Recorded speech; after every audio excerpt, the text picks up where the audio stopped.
بسم اللہ الرحمن الرحیم۔ اللہ کی رحمت سے محروم نہ ہو۔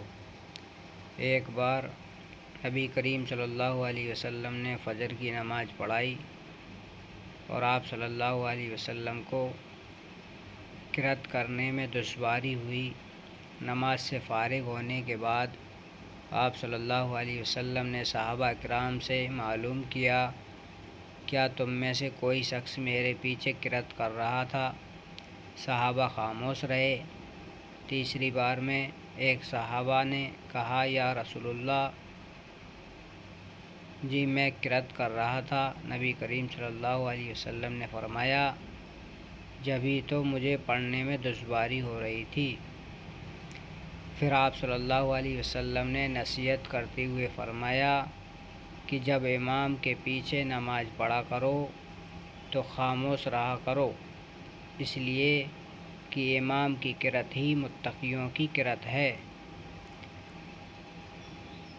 لگاتار یہ شکایتیں آ رہی ہیں کہ لوگ تراویح میں امام صاحب کے رکوع میں جانے سے پہلے تک مستقل باتوں میں، شور شرابے میں، صفوں میں ادھر ادھر جانے میں، ایک دوسرے کی ٹانگیں کھینچنے میں لگے رہتے ہیں اور انہوں نے اس کو مستقل کا کام بنا لیا ہے۔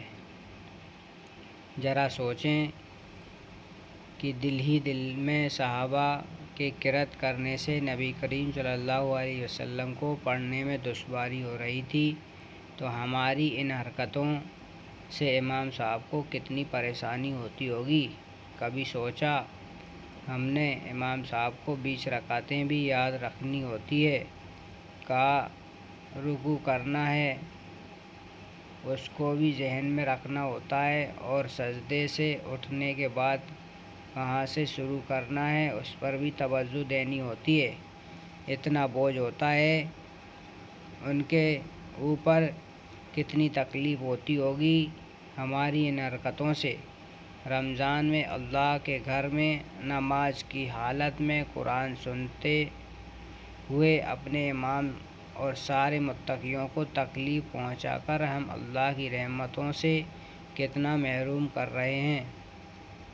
اندیشہ ہے کہ ایسی توہین کرنے والے لوگ کہیں اس مبارک مہینے میں ایمان تک سے محروم نہ ہو جائیں۔